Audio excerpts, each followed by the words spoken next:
Support for Faith on Trial and Iowa Catholic Radio provided in part by Imogene Ingredients.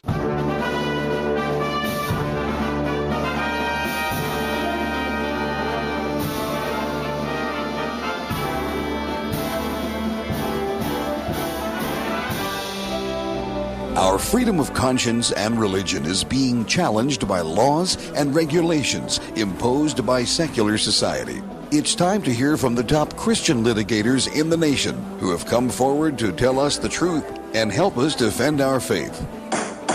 Hear ye, hear ye. All rise. Faith on Trial with Defender of the Faith, Deacon Mike Mano, is in session. And welcome back to Faith on Trial. This is Deacon Mike Mano, your host, and I'm here in our Iowa Catholic Radio studios with Gina Knoll, our co-host. Gina, how are you this morning? I'm very good, Deacon Mike. Good. I'm good. How was your weekend? Is your Lent going very well? Well, I was sick most of the weekend. Oh. And yeah, I can still hear it a little bit in your voice. Yeah. And this is my first day out. This is, for those who don't know, we tape on Thursday mornings. This is my first day out for the week. Well, and the weather is beautiful for a day out. It is.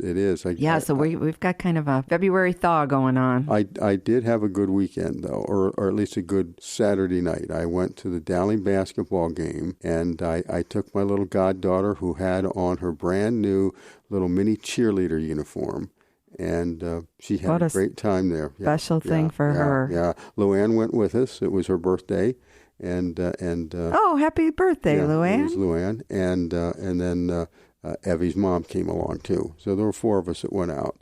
And, we had a good time. And did Dowling win? Oh, certainly they did. Yeah, wonderful. Girls, men's, or girls. women's? Yeah, it was a girls' game. Yeah, that's why I started taking her to see was the girls' games. I wanted her to get out and see the girls' games. She wants to be a swimmer, and now she wants to be a cheerleader too. So wow, Dowling has a very strong swimming tradition. Yeah, well, you would know. Yeah. That's right. I had one daughter who participated in the Dowling swim team. Yeah. A wonderful opportunity. The parents and families are amazing. Mm-hmm. I would highly recommend it for any high school student at Dowling. Well, her mom's got her in gymnastics classes, and so she kind of surprised the cheerleaders one of the other nights we were there. She can do her splits and things like that. So, so she's ready to be a cheerleader. That's awesome. Yeah. So we had a good time, but unfortunately we came home and I got kind of chilled. As a matter of fact, the little girl was sick the next day too. Next couple of days. I don't know. Must have been something going on. Somebody coughed on you, too. I don't know. But, I waited all my life to date a cheerleader, and now we both got sick, Deacon Mike. So we have a show today. We do. About a lot of things. Well, we have Martin Cannon, who's a good friend of ours from the Thomas More Society. He's in their Omaha office, and he's going to be with us. He's going to be talking about this case in D.C. Washington, D.C., where there were some babies that died, and apparently it was an illegal abortion type thing, and the Department of Justice wanted to cover that up and dispose of the bodies. And so there's been a big rigmarole about that, and he'll bring us up to date on what's going on, because that's kind of a very interesting case, the way especially the abortion lobby kind of works the corners, and this case shouldn't do. Also has a bit of a. I'm sure it's the same case that has a bit of the FACE Act, where the pro-life prayer warriors that were outside the clinic, and I think they found these bodies, and now we'll have to check. Yeah, a woman by the name of Lauren Handy apparently was involved in this, and the DOJ has been bugging her, harassing her. Well, she was arrested, I think. We're going to find out. I mean, there's a lot of different. We're going to have the lawyer on the phone in just a few minutes. We're going to talk to him about. Martin really needs to fill us in on all the aspects of this particular case. Right. Yeah, and then we're going to talk to David Schmidt from the Liberty Council, who is Associate Vice President there. And there is a new ruling out of the Alabama Supreme Court that decided that frozen embryos are children. I saw that. It made the national news. Now, it's a complicated case, and it's not as straightforward as we might think it is. So we'll talk to him about what the deal is. But I remember you and I discussing that 6-7 years ago when we had these cases where a husband and wife would break up. They'd have all these frozen embryos, and one would say, well, destroy them. The other would say, no, let's keep them around. And they were treated as chattel, right? Yes, right. Which is personal property. And that's what they were treated as. So now you have a state Supreme Court that's saying, at least in some instances, they're not chattel, they're children.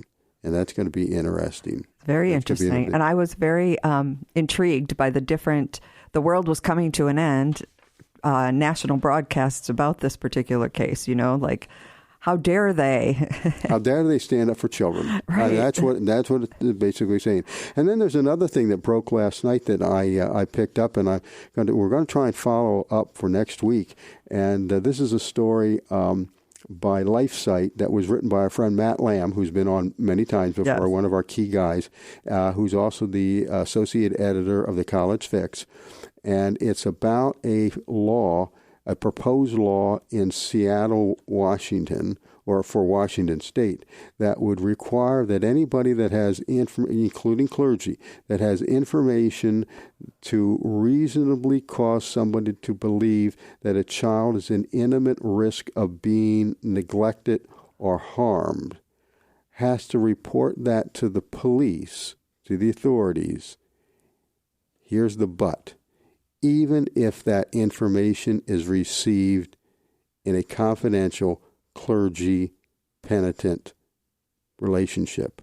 In other words, you have to break the seal of confession now in order to comply with the proposed law in the state of Washington. That's how many times have we seen this in the last couple of years now, where there have been states that have been trying to pierce that seal of confession and force these priests to testify, which they won't do. They'll go to jail. Right. I mean, that automatic excommunication, if you speak a word about a confession, you can't even admit that there was a confession. Exactly. Right. And now they're going to say that you've got to do that. That's the state of Washington is trying to do that. We have Vermont and Maine, something like that in the past year that tried to do that. We had that big case in Louisiana several years ago. Didn't Louisiana case settle this once and for all? Yeah, and settled it by not settling it, I think, is what happened. Yeah. Exactly. All right. So that's what we've got up for today and maybe for next week, too. So we're moving along. That's right. Girls basketball or not, we're going to continue to move along. We're getting closer and closer to the big basketball. Well, the tournament's starting Monday. Yeah. Oh, they do. Dowling girls, I get. Well, we're going to have them on the air. We're going to have them on the air. Here at Iowa Catholic Radio. Going to be on Monday at 3, I think it is. Yeah. Right? Yeah. Well, that'll be good. Yeah. Good. All right. We'll have to tune in. See if little Evie wants to get out of school and go to that. Well, for all of that, I have a prayer for peace today. Very good. That's what we need. In the name of the Father, and the Son, and the Holy Spirit. Amen. God of peace, bring your peace to our violent world, peace in the hearts of all men and women, and peace among the nations of this earth. Turn to your way of love those whose hearts and minds are consumed with hatred. Strengthen us all in hope, and give us the wisdom and courage to work tirelessly for a world where true peace and love reign among the nations and in the hearts of all. Amen. Amen. Thank you very much, Gina. We'll be right back after these messages. You're listening to Faith on Trial on the Iowa Catholic Radio Network.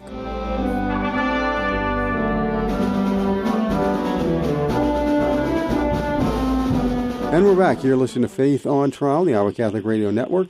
And we have with us right now Martin Cannon, who is an attorney with the Thomas More Society. And Martin, I think you're out of the Omaha office because I know you're here a lot in Iowa. Sure. Yeah. At the state capitol a lot. Let's talk. I'm sitting in Iowa as we speak. Are you? Okay. All right. Very good. Won't be a big long distance phone call then, right? Right. We're almost local. Next time we'll just have to have you in the studio. Want to talk about this case in the District of Columbia, where we have some dead baby bodies that have been found that apparently died in illegal abortions or something like that. So do you want to explain to us and kind of bring us up to date with what is going on there and there's somebody by the name, I think, Lauren Handy, and how this person is involved. Lauren Handy is a pro-life activist. She's our client. She and another lady, Theresa, both members of what they call the Progressive Anti-Abortion Uprising, were doing their sidewalk advocacy outside the late-term abortion clinic in Washington, D.C., run by Cesare Santangelo, doing their pretty ordinary sidewalk advocacy. But then the medical waste truck showed up, and the fellow driving the truck started wheeling boxes out of that clinic. And anyway, they asked the fellow if he knew what was in those boxes. And he said, no, I don't really. He said, well, they're probably full of dead babies. He seemed a little bit shocked, and then they said, would you mind if we took a box, or could we have some of these boxes, or something like that? He said, what would you do with them? And they said, well, we would see to these babies having a proper funeral. So he essentially allowed them to take a box. There were more than one, but they only got one box, pretty large box. And they got to their apartment, and they had to Lauren Handy's apartment, and the box had 115 dead babies in it. Okay. Most of them somewhat earlier, first or second trimester, but 5 of them very, very late, third trimester. One probably 33 weeks of gestation. And of those 5, 2 appeared to have very possibly been born alive and left to die, and 2, maybe 3 others appeared to have been victims of partial birth abortion. Either of those situations, born alive and left to die, or partial birth abortion, violate federal law. So Ms. Handy and Ms. Bukovac made very prompt arrangements to turn these babies over to law enforcement. And law enforcement's been in possession of the babies now for 2 years, and no investigation of those babies has been made. So in the meantime, Lauren Handy has been tried by the Biden Department of Justice for violating the Federal FACE Act, not in a way that involves the possession of these babies, by the way, for some actions that occurred actually prior to those babies coming off the truck. We tried to get the babies into evidence as part of that trial. It was a very substantial federal jury trial in Washington, D.C., just this last August that I tried for Lauren. We tried to get those babies into evidence because they bear on the charges there. The charges that she was defending also arose at that clinic when she and several other people went into the clinic and staged a peaceful sit-in because they knew what Cesare Santangelo was doing. So we tried to bring those babies into evidence to corroborate their claims, and the judge would not permit it. But after the trial, the medical examiner, who'd been basically holding the babies at my request because of the possible relevance to the trial, called me and said, your trial's over. Nobody has any more interest in these babies. We're going to get rid of them by the end of the week. That set off a firestorm. Congress, the House of Representatives, and the Senate both got pretty excited and sent letters to the examiner saying, don't even think about getting rid of those babies. We're going to do an investigation here. So that's where it sits. And here's the crucial thing about it. We may or may not be able to prove that these babies were born alive and left to die or subject to partial birth abortion. But it is beyond dispute that babies, as a more general matter, are being born alive and left to die in that clinic. And that's what needs to be investigated. We're not going to put all our eggs in one basket with these particular babies. But the evidence is powerful. And let me tell you what that evidence is. The Society of Family Planning, which is a pro-abortion organization that gives guidance to abortionists, has issued guidelines based on research that says when you do abortions after 18 weeks without using feticide to kill the child ahead of time in the womb and using labor induction drugs to force the child out of the womb, you're going to get live babies half the time. This is the Society of Family Planning talking. half the time. Some years, and that's exactly the type of abortion that Cesare Santangelo does in that D.C. clinic. Several years later, that number was replicated exactly again, and that's pretty rare. 240 actual abortions were studied that fit those parameters. After 18 weeks, no feticide, labor induction drugs. 122 of them, just over 50%, resulted in live births. And not only was that 50% number replicated, but they also studied how long do these babies survive. And it was from anywhere from obviously just moments to 4.5 hours after being delivered. So what we have is a clinic in D.C. where something like half the children that are supposedly aborted, and I hate to give credit to that term, obviously, as being something good, but half of them, of those that are being aborted under those parameters, are being born alive. So this is huge. They're being killed. And being killed. If you've got a baby under federal law, the Federal Born Alive Infants Protection Act, a living child outside the womb, doesn't matter what age, is a person and is entitled to all of the protections that any other person would have. That means that doctors cannot neglect you. They have a duty to protect you and make all reasonable efforts to save your life. And if you're aborting a baby and it rather rudely comes out alive, you're supposed to help it. But the abortionist will just set it aside instead. So, Santangelo, we have on video saying, this is a quote, "You're here for a certain procedure." And the very clear implication there was, you came in here to get a dead baby, we're going to give you a dead baby. Doesn't matter, which end of the birth canal he's on. So this is big stuff, and it needs to be investigated. After the Gosnell case and the outrage from citizens in the community, how is this still even possible, knowing all that we do know? And in fact, we do know. I happened to see the video of that somebody took of that particular box and was mortified by its contents. And to find out that there were multiple boxes like that makes me even sicker. Yeah.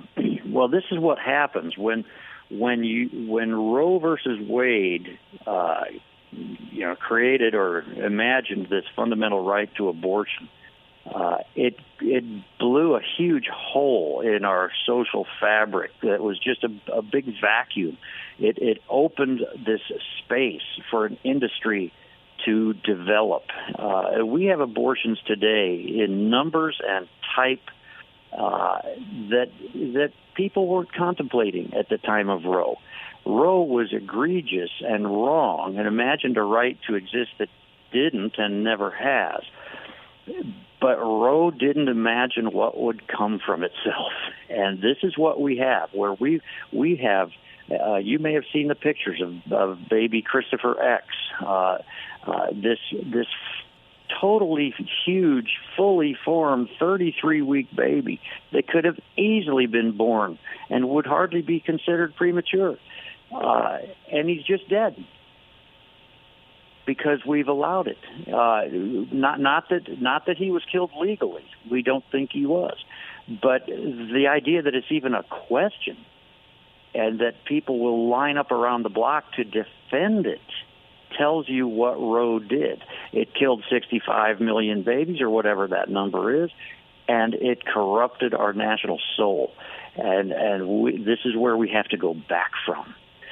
So Dobbs was a big step in that direction. I believe it was a shot across the bow, not just on abortion-related judicial activism, but judicial activism across the board on any subject in any court. It started the pendulum swinging back to America's principles, and I hope we can capitalize on that and keep things moving that direction. Well, we have one side of the political aisle that are running hell-bent for election to keep abortion in place, and to promote it and to really prosecute anybody who might in any way interfere with somebody's right to abortion. What I'm interested in is the trial that you had where you tried to get these bodies admitted as evidence. Why were they not admitted? I mean, this goes kind of to the heart of what your client's claim was, but that was struck down. It was not allowed. Yeah, the reason they weren't admitted is really twofold, and honestly, it is a fair question. Lauren and her group went into that clinic because they had seen a video in which Cesare Santangelo arguably admits, and I think pretty clearly admits, that babies are born alive in that clinic, and if they are, he's not going to help them. That was an earth-shaking thing for Lauren. When she saw that video, she changed her life course. She quit school. She trucked across the country in a Greyhound bus and joined a pro-life organization, and then she came on the West Coast, and then she came back to D.C. Several different times just to go to Santangelo's clinic. This is how much it affected her. So then when she has her sit-in with her other people, they get charged by the Biden Department of Justice for violating this federal FACE Act that says you can't block a clinic. So, but that was a year and a half before these babies came off the truck. And the federal judge in her case agreed with me that if she is going into the clinic to stop born alive, let the baby die kind of abortions, that would be a defense to the FACE Act charges. Sure. But then the judge would not allow us to put those babies into evidence because they could not have affected Lauren's thought process when she went into the clinic. They hadn't come off the truck and wouldn't for another year. So the argument that the DOJ made was that these particular babies, Lauren can testify that she did this because of what she believed was happening, but she can't testify that these babies on the truck had any effect on her thinking, and her thinking was, pivotal in the case because they hadn't shown up yet.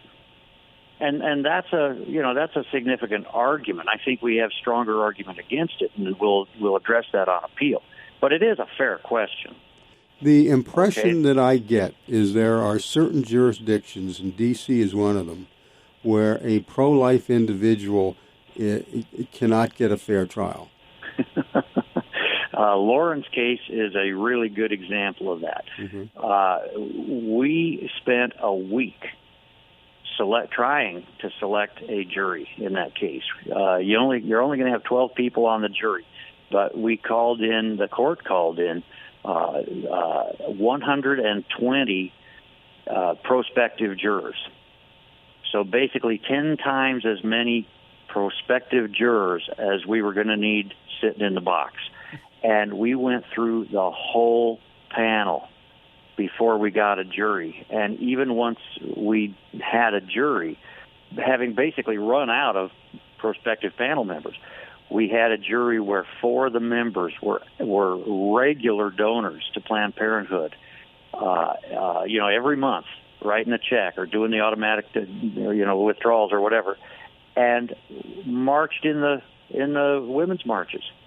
And the other 8 jury members were not regular donors to Planned Parenthood, but felt that reproductive rights, basically abortion, are a key issue that must be protected. So of the whole 120, there were only 3 people that even gave an inkling of having pro-life sentiments. And none of those 3 got anywhere near the jury box. The DOJ would just strike them. So I know that Washington, D.C. kind of has a different law enforcement structure or legal system simply because they're not a state. So right. If like in the Gosnell case, the district attorney made the prosecution there. Who was responsible for looking into what Dr. Santangelo is doing? Well, interestingly, and this is one of the reasons that it was important for Congress to get involved, Congress has authority to oversee what goes on in D.C. We have a mayor, Muriel Bowser, who's the mayor of the city. We do have, D.C. does have city ordinances and stuff, but you're right, it's not quite like a state. So it's run by the laws that apply are the city ordinances that are passed by whatever the equivalent of the city council is, and then also by Congress. So are the abortion laws? The abortion laws in Washington D.C. the federal law? I mean, given Dobbs, no. How does that work? Well, there are no abortion laws in D.C. It is not regulated. That's one of the reasons that the Mayor Bowser's administration, when these babies came off the truck, basically sniffed at it and said, "Meh, nothing to see here.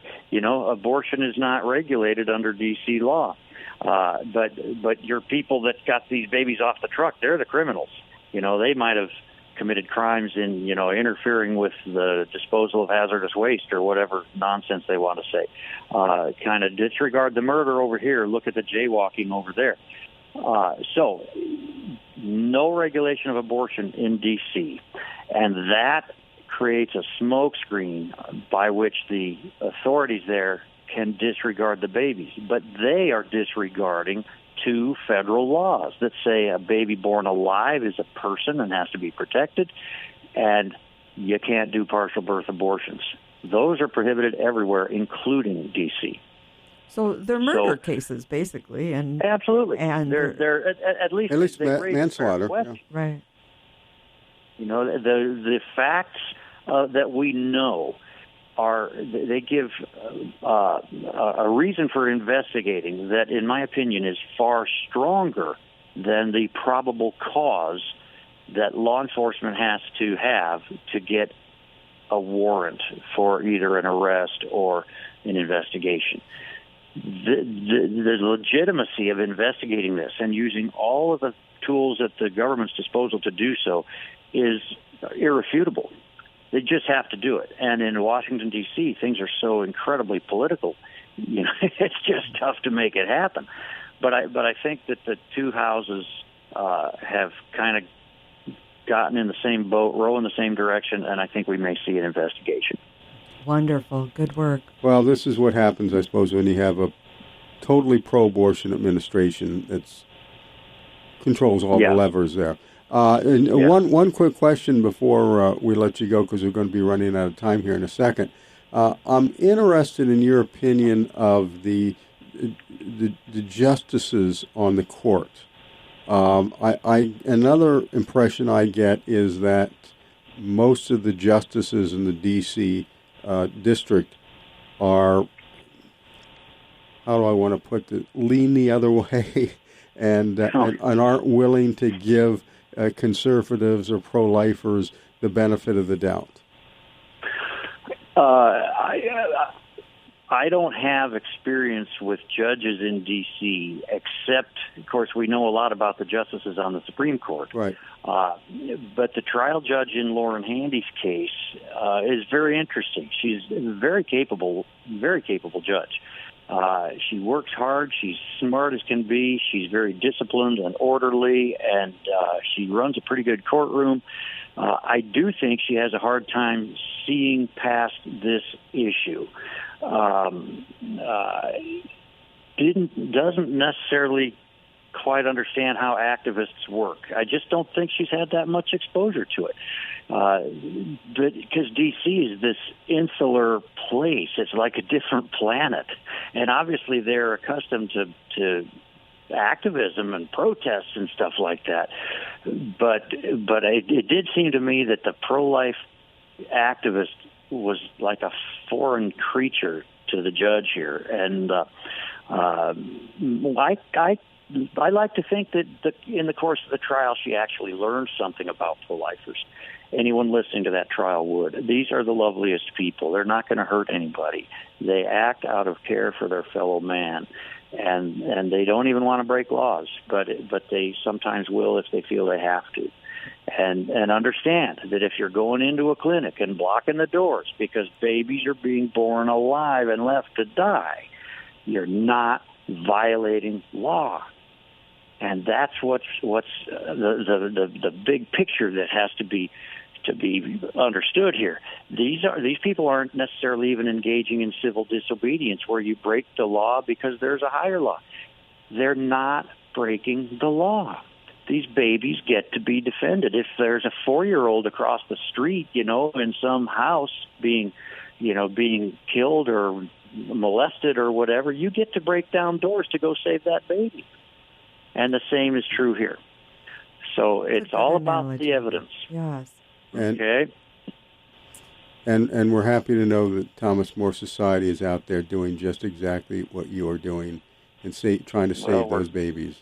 And trying to save those babies. And if anybody wants any more information, it's thomasmoresociety.org, I believe, is the website. Yes. And people can go there, follow what you are doing, read the press briefings that you have, and also, if they are so inclined, what you do pro bono, and they can make a donation to help the cause there if they want. Yes, and that is very much appreciated. We spend every dollar that comes in the door. We have no war chest sitting off on the shelf. It gets spent, and that's why we're slugging above our weight as compared to other similar organizations. Very good. Martin Cannon, I want to thank you for joining us today. We'll have you back again. Thank you very much. God bless you. Sure. You're listening to Faith on Trial on the Iowa Catholic Radio Network, and we will be back right after these messages.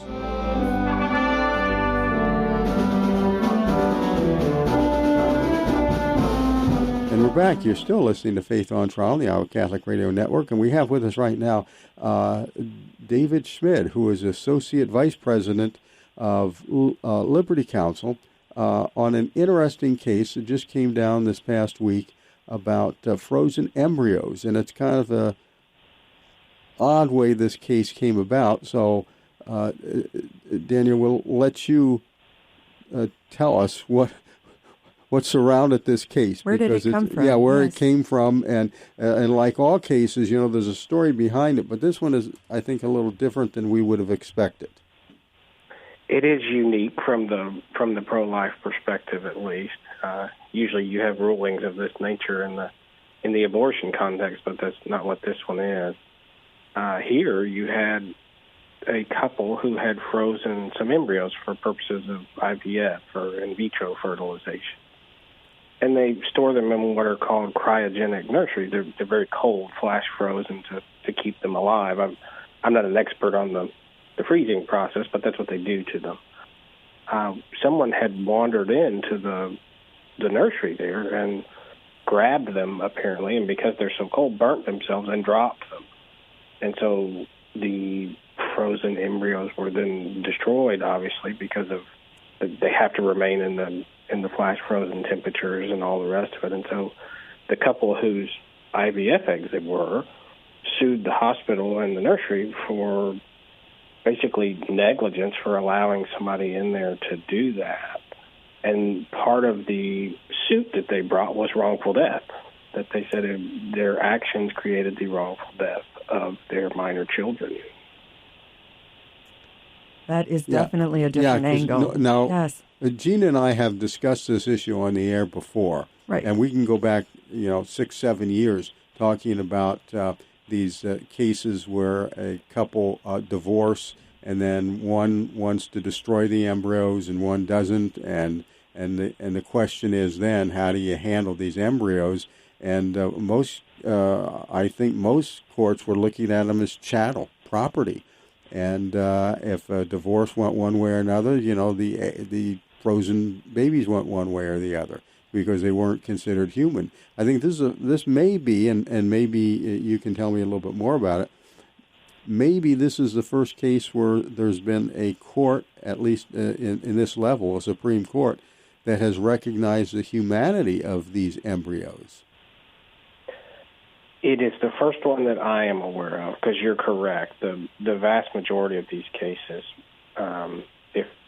if by virtue of divorce or some other reason, courts have traditionally looked at them as property and subject to contract law. Well, what did your contract with the clinic say? What did your contract with the other person say? This is the first one, to my knowledge, since the Alabama Supreme Court that said, no, these are not property, they're human life. And the significance of that can't be outweighed, because what it means is that the Alabama Supreme Court has said from the moment of conception, which is what the pro-life movement has been saying, and what I think is scientific reality, is that from the moment of conception, that child, that embryo, is fully human. It's recognized, its DNA is structured, all of it. And what the Alabama Supreme Court said is that's true by virtue of our Constitution. And that means that embryo is entitled to the full protections of humanity, which is why you can bring a wrongful death action on behalf of someone who caused the destruction of that embryo. So is the Supreme Court of Alabama the highest court in Alabama? And it is. Okay, so tell me what happened at the other levels of the court that they had appealed all the way to the Supreme Court for a ruling. At one level, I believe the trial court agreed with the Supreme Court. I may have it backwards, but the hospital brought what's called a motion to dismiss, to say this suit can't go forward because you can't sue us for wrongful death on behalf of an embryo. The law doesn't recognize. The next level of the court, the trial court denied that. It went to the appellate court, and the appellate court said, yeah, that's right. These things don't qualify for wrongful death statutes. And then it goes to the Alabama Supreme Court, and it said, because the citizens of Alabama had amended their Constitution to include what's called the Sanctity of Human Life Amendment, which required all law in Alabama and all judges and legislature and every other level of government to recognize the humanity from the moment of conception. And that was dispositive in the case, because the Alabama Supreme Court said because of that, we can do nothing else but say that this was a wrongful death, because we have recognized that it's a life, we've recognized its humanity, and the destruction of it is equal to the destruction of an adult life. If you acted negligently or recklessly or did something you should not have done that resulted in the death of a human being, you can be sued for wrongful death. And because of the Alabama Constitutional Amendment, they said that includes an IVF embryo. Now, this sounds like it's specific to Alabama. Doesn't necessarily mean that it's going to play elsewhere unless those states have the same information or the same requirements in their constitution. Yes, and I mean the case was brought under Alabama law, so okay. And the Alabama Supreme Court sits in judgment over the Alabama Constitution. It's the highest court there, but it is noteworthy because it can be used in other contexts. There's states all over the country that even if they don't have the specific statute or amendment that Alabama does, we recognize all over the place what the humanity of unborn children in other contexts. It's always been the irony of abortion, because if you look at it in other contexts, that your listeners may be familiar with the Scott and Lacey Peterson law, where right. He murdered his wife who was pregnant, and many people on the pro-abortion side said, well, that ought to count as two murders because he murdered the mother and the child in the womb. Whereby if you had flipped it and the mother had decided she wanted to go to Planned Parenthood and do the same thing, they would say, well, no, that's not murder at all. There's always been an irony in that, but the law recognizes all over the country that the murder of a mother who's pregnant or a mother who ingests drugs that harms the child, that they can be subject to criminal penalties because of that, because we recognize the humanity of unborn children. To some degree, there's been some irony in that with abortion, but these can be used going forward in other contexts to say, well, no, scientifically, we know, not just from a spiritual standpoint, but from a scientific standpoint, that a child at fertilization has every bit of DNA it's going to have. It's fully human at that point. Yes, there will be development that comes later, but it's entitled to the protections of the law. Alabama said, for purposes of our state, we're going to recognize that at all levels, and it would be wonderful if other states would follow that suit. It sure would. So what type of persuasive effect do you think this will have on other Supreme Courts in other states? I think very much so. And it depends on where you're looking, but in states that have similar amendments, and there are some, I can't list them off the top of my head, but here in Florida, we're in the middle of a dispute over a ballot initiative where they're trying to enshrine abortion the other way around, to make it legal all the way up until birth, essentially, and to say that the law can't restrict it. Interestingly enough, here, the Chief Justice of the Florida Supreme Court a couple weeks ago at oral argument asked a very similar question, which was, what is the provision in Florida's Constitution that says all natural persons are entitled to life, liberty, and the pursuit of happiness? Does that include the unborn? And if it does include the unborn, then the amendment that they're trying to pass can't go on the ballot. It can't be passed because it would violate other provisions of our Constitution. We submitted the Alabama decision to the Florida Supreme Court to say, look, this is what Alabama said. It said absolutely those unborn children are persons entitled to the protection of law. And so we're going to use it, and I imagine others will use this decision to push the biological reality and the scientific reality that this is true, and that unborn children who have been subject to a Holocaust for 50 years shouldn't be anymore. I noticed in one of the news articles that they pointed out that all 9 justices of the Alabama Supreme Court are Republican. Are Supreme Court justices in Alabama elected? And how, we have an idea in Iowa, but they're appointed by the governor, but a board makes the selection. Right, the Missouri ideally. plan. Right. Yeah. So we have an idea of their political affiliations, but tell me a little bit about these justices.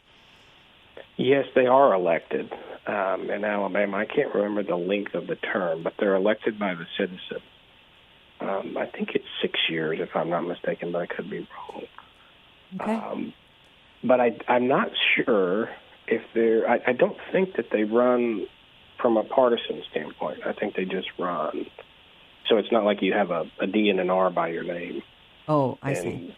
So they're not part of the party ticket. It becomes clear, based on their positions, because you can't hide your worldview. Sure. And so you can figure out where their alignment is. But I don't think that they self-identify for purposes of the election in Alabama. I thought it was interesting that one of the justices pointed out in his dissent that this would affect, from a commercial standpoint, the practice of creating frozen embryos and storing them in the state of Alabama, which from a Catholic perspective, I can say, well, hooray.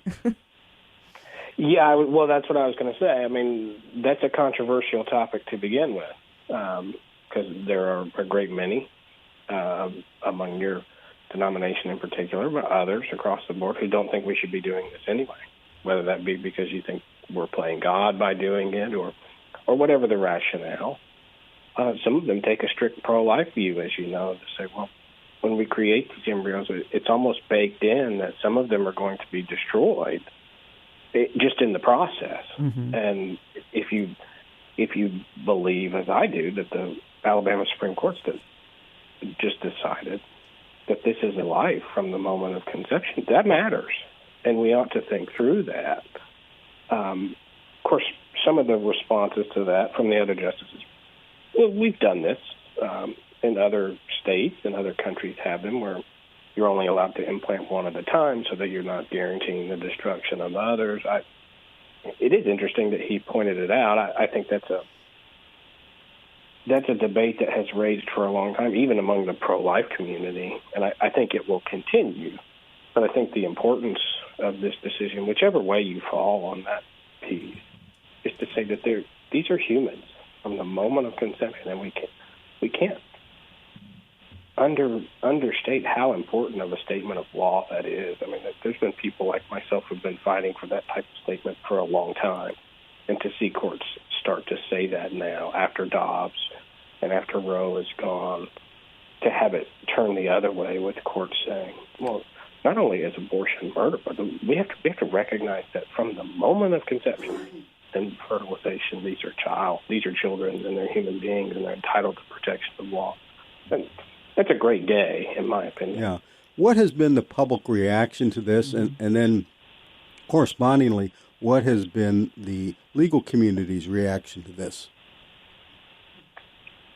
I think public reaction in Alabama has, I think you're going to have debates as we were just having. It's, okay, well, is it a hooray when we say that this is going to do away with IVF, or is it, okay, now we have to work together and figure out how we do this? I think there will be mixed emotions on that. Obviously, the pro-abortion, the pro-death party, as your listeners probably know, the Bible says those who hate God love death. I'm always reminded of that scripture when we're talking about abortion. But on that side, they said, well, this is terrible. And they always like the slippery slope argument that says, see, this is going to destroy all of these people's lives who can't have children and want to go through the IVF process, and the parade of horribles, if you will.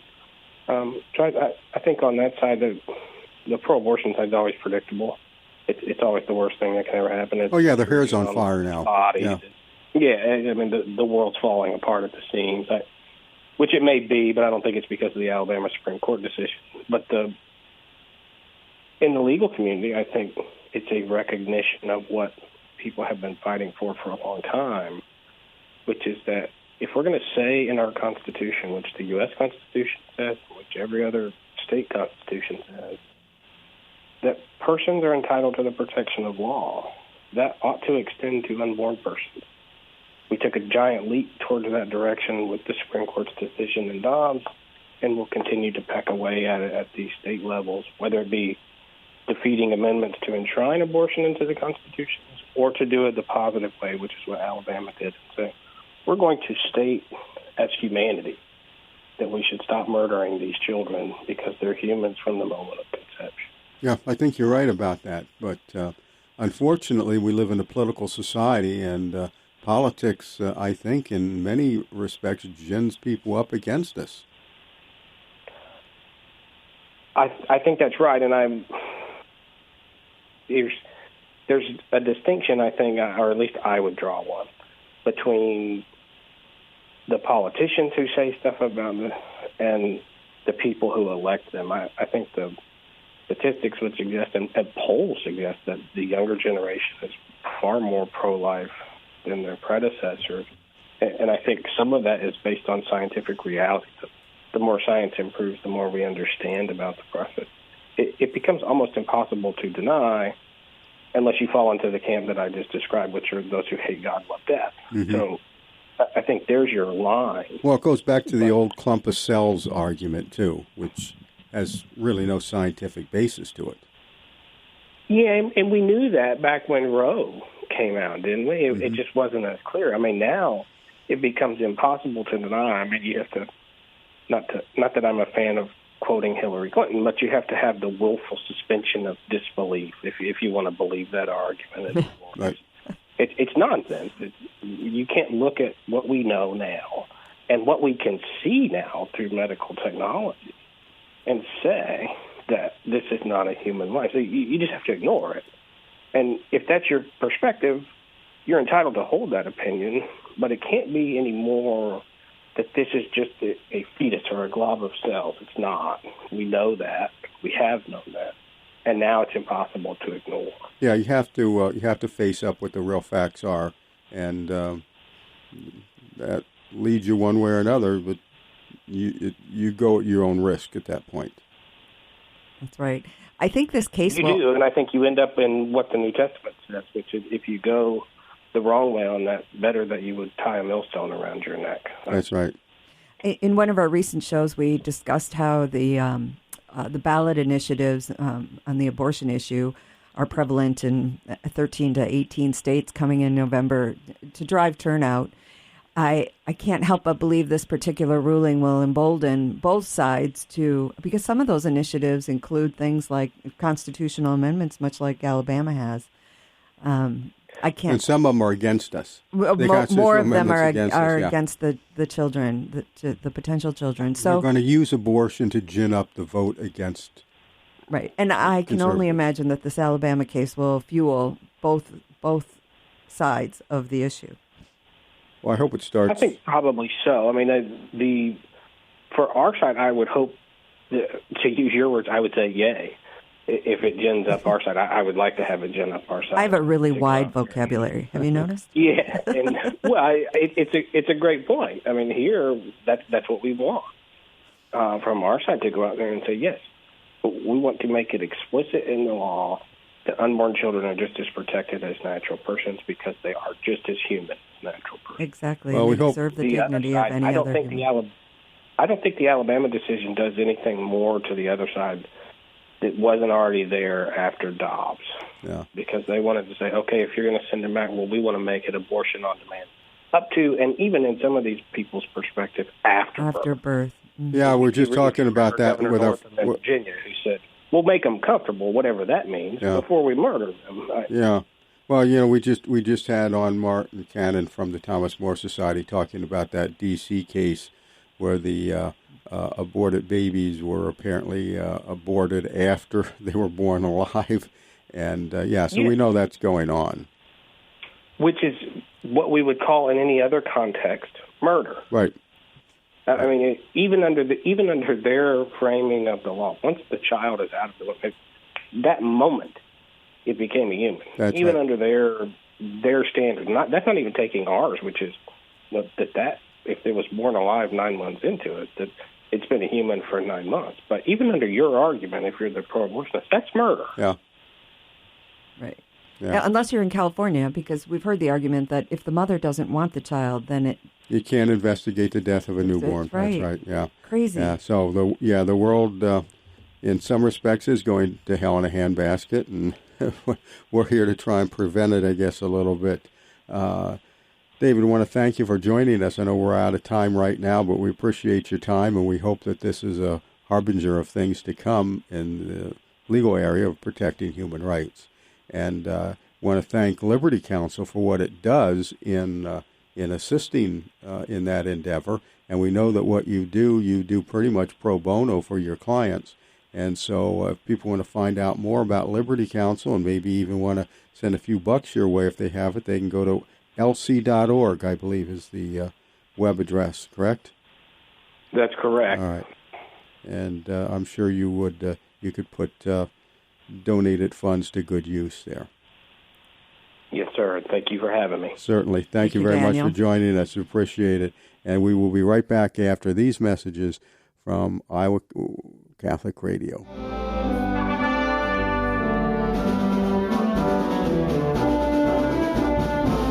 And we're back. You're still listening to Faith on Trial on Iowa Catholic Radio Network. Two interesting guests today, two interesting topics. Unfortunately, we're almost out of time, so we can't talk about it too much. But I thought it was the main thing I took away is how different the laws are in Alabama and Washington, D.C. For the life of an unborn child. Actually, it may be clear to say how different the enforcement is. Because in Washington, D.C., there are the laws that are not being enforced. Right, and that's the problem. Now in Alabama, it's kind of an interesting case how this came to be a case, but it is, I hope, a harbinger of things to come. That people are starting to recognize the humanity of these unborn children. Exactly, and my prayers go out for the families that lost their children in that incident at the hospital and fertility clinic. That's right. Well, we are out of time, so let's close with our Defender's Prayer here. St. Michael the Archangel, defend us in battle, be our protection against the wickedness and snares of the devil. May God rebuke him, we humbly pray, and do thou, O Prince of the heavenly host, by the power of God, thrust into hell Satan and all the evil spirits who prowl about the world, seeking the ruin of souls. Amen. That's it. Until next week, have a blessed and peaceful week, and remember to go to church this weekend and take your kids. God bless you. Our freedom of conscience and religion is being challenged by laws and regulations imposed by secular society. Faith on Trial. with Defender of the Faith, Deacon Mike Mano. Faith on Trial on Iowa Catholic Radio, iowacatholicradio.com, and the Iowa Catholic Radio app. Support for Faith on Trial and Iowa Catholic Radio provided in part by Imogene Ingredients.